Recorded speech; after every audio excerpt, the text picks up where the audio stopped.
வணக்கம் DPK tax. கயல் சீரியலில் பாலுவா auto ஓட்டுறவராக கதாபாத்திரத்தில் நடிக்கிறவரை பற்றின பயோகிராஃபி தான் நம்ம இந்த வீடியோவில் பார்க்க போகிறோம். பாலுவா இந்த சீரியலில் நடிக்கிறவரோட உண்மையான பெயர் விஜய். இவர் இந்த சீரியலில் ரொம்பவும் சூப்பராகவே நடிச்சிட்ருக்காரு. இவருக்கும் ஆனந்தி அவர்களுக்கும் இருக்கிற காதல் தான் இந்த சீரியலில் ரொம்ப ஹைலைட்டாக காட்டப்பட்டு வருது. இந்த சீரியலில் பாலுவா நடிக்கிற விஜய் அவர்களோட சொந்த ஊர் சென்னை. இவர் தன்னோட பள்ளி படிப்பை செயின்ட் பால் ஹையர் செகண்டரி ஸ்கூலில் தான் படிச்சிருக்காரு. விஜய் அவரோட அப்பா தள்ளுவண்டி கடை தான் வச்சுருக்காரு. ரொம்பவும் எளிமையான குடும்பத்தில் பிறந்த இவர் ரொம்பவும் நல்லாவும் படிக்கக்கூடியவர். அதே சமயத்தில் ட்ராமா, ஆக்டிங், டான்ஸ் எல்லாத்துலேயுமே ஸ்கூல்லேயே ஃபஸ்ட்டு வரக்கூடியவர். இவர் 10th படிக்கும்போது 400+ மார்க் எடுத்திருக்காரு. இதுக்கப்புறம் டிப்ளமா எடுத்து படித்த இவர் மெக்கானிக்கல் இன்ஜினியரிங் தாகூர் காலேஜில் படிச்சிருக்காரு. டிப்ளமோ படிக்கும்போது இவரோட அப்பா இவர்கிட்ட எப்படியாவது சென்ட்ரல் கவர்மெண்ட்டில் வேலைக்கு போயிடு, அதுதான் எனக்கும் ஆசை, நீயும் நல்லபடி செட்டில் ஆகிடுவ அப்படின்னு சொல்லியிருக்காங்க. இவரும் சரி ட்ரை பண்ணுவோம் அப்படின்னு நினச்சிருக்காரு. அப்போது ஒரு சமயத்தில் இவரோட ஃப்ரெண்டோட இவர் பாக்ஸிங் கிளாஸ் போயிருக்காரு. பாக்ஸிங்கும் இவருக்கு ரொம்பவும் பிடிச்சு போயிடுச்சு. தொடர்ந்து பாக்ஸிங் ப்ராக்டிஸும் பண்ணிகிட்டு இருந்திருக்காரு. எப்படியாவது நேஷ்னல் லெவலில் நம்ம பாக்ஸிங்கில் போயிட்டு ஜெயிச்சுட்டு நம்ம கோட்டை மூலயமா திரும்பவும் நம்ம சென்ட்ரல் கவர்மெண்ட் ஜாபில் போயிடணும், இதுவே நம்மளோட லட்சியமாக வச்சுக்கணும்னு நினச்சிருக்காரு விஜய் அவர்கள். இவர் இன்ஜினியரிங் படிச்சுட்டு இருக்கும்போது யூனிவர்சிட்டி லெவலில் 2 டைம் கோல்டு மெடல் அடிச்சிருக்காரு பாக்ஸிங்கில். இதனால் விஜய் அவர்கள் ரொம்பவும் கான்ஃபிடென்ட் ஆகிட்டார்.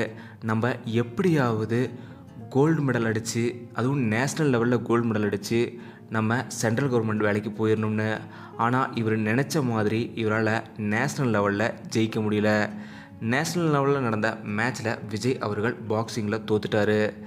இதனால் சரி நம்ம எப்படியாவது போலீஸ் வேலைக்காவது போகணும், நம்ம அப்பாவோட ஆசையை நிறைவேற்றணுன்ட்டு இவர் இன்டர்வியூலாம் போயிருக்காரு.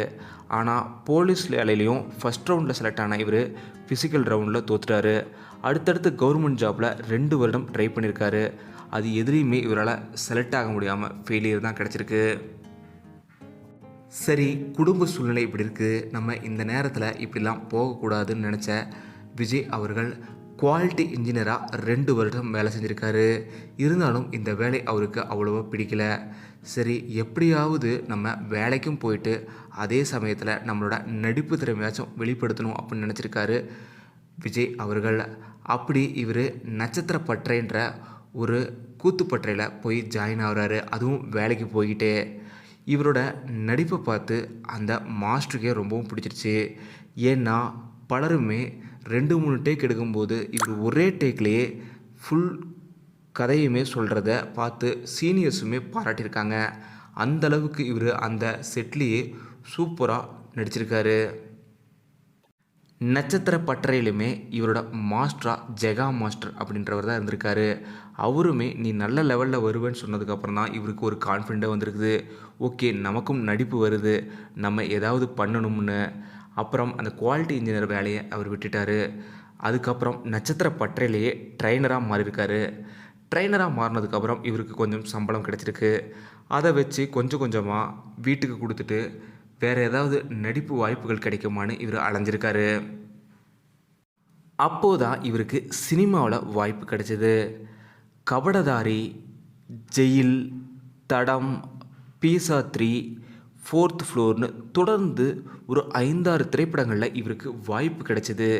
இப்படி சொல்லிக்கிற மாதிரி நல்ல திரைப்படங்களில் இவருக்கு வாய்ப்பு கிடைச்சாலுமே அந்த திரைப்படத்தில் ரொம்பவும் சின்ன ரோலில் தான் இவருக்கு வாய்ப்பு கிடைச்சிது. அதே போல் பல ஆடிஷன்கள் இவருக்கு போனாலுமே அங்கே உனக்கு கண்டிப்பாக நாங்கள் வாய்ப்பு கொடுப்போம், வெயிட் பண்ணுங்கன்னு சொல்லி அனுப்பிச்சி விட்ருவாங்க. இதனாலேயே இவருக்கு சினிமாவில் நம்ம வாய்ப்பு தேடணும்னா நம்ம ஒரு அடையாளத்தோடு போய் தேடணும்னு ஆசைப்பட்டிருக்காரு. அப்படி நம்ம ஒரு அடையாளமாக மாறணும்னா நம்ம ஒரு சோஷியல் மீடியா பிளாட்ஃபார்மில் தான் நம்மளோட திறமையை காமிக்கணும்னு ஆசைப்பட்டிருக்காரு விஜய் அவர்கள். அப்படி தான் இவர் கிராஸ் டாக் ஹஸ்பண்ட்னு ஒரு வெப் சீரிஸில் நடிச்சிருக்காரு. அந்த சீரியஸ் இவருக்கு ஒரு மிகப்பெரிய வெற்றியை தந்துச்சுன்னே சொல்லலாம். அந்த வெற்றியை தொடர்ந்து ஓகே இதுதான் நம்மளோட பிளாட்ஃபார்ம், தொடர்ந்து இதில் நடிப்போம், நம்மளையே இவங்க எல்லாருமே நம்மளை கூப்பிடுவாங்க தேடி வந்து அப்படின்னு நினச்சிருக்காரு நம்ம விஜய் அவர்கள். அப்படி நடிக்கும்போது தொடர்ந்து ஏகப்பட்ட சீரீஸில் நடிச்சிருக்காரு. குறிப்பாக சொல்லணும்னா மிஸ்டர் அண்ட் மிஸ்ஸஸ் என்னங்க, ஆளினால் அழகுராஜா, வடக்கி, சாம்பார் அமர்க்களம், நீதானே என் பொன் வசந்தம், ரத்தமாரே, விங் லவ், ஈக்குவாலிட்டி, ஆத்மாவே போ, தங்கப்ப தக்கம், நிறம், 17, கிராஸ்டாக் ஹஸ்பண்ட், இப்படி தொடர்ந்து பல சீரீஸ்களில் இவர் நடிச்சிருக்காரு.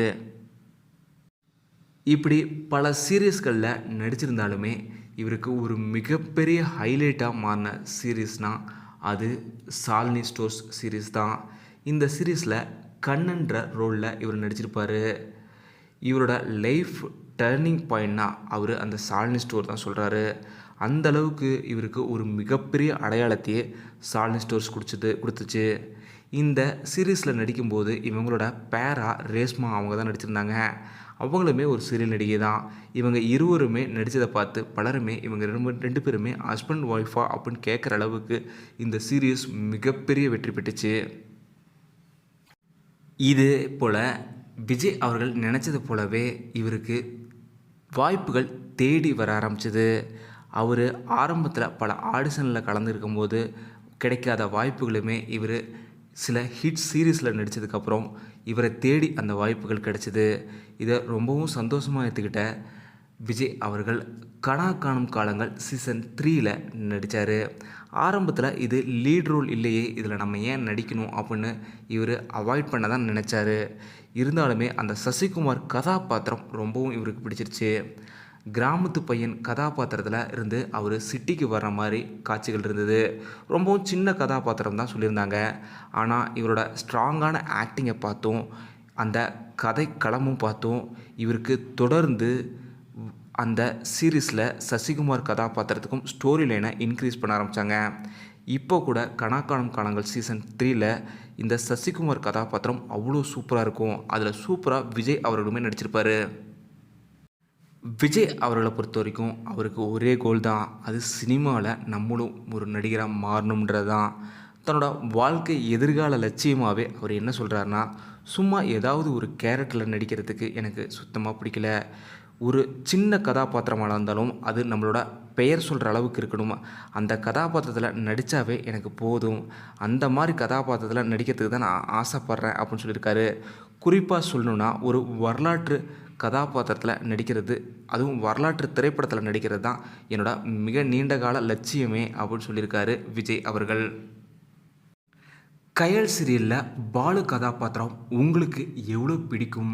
விஜய் அவர்களோட நடிப்பு எவ்வளோ பிடிக்கும்? இதெல்லாம் மறக்காமல் கிழக்கமில்ல சொல்லுங்கள். விஜய் அவர்கள் மேலும் பல சீரியல் சினிமாக்களை நடித்து ஒரு மிகப்பெரிய உயரத்தை தொடணும். அவர் நினச்ச மாதிரியே அவருக்கு ஹிஸ்டாரிக்கல் மூவிஸில் நடிக்கிற வாய்ப்பு கிடைக்கணும்.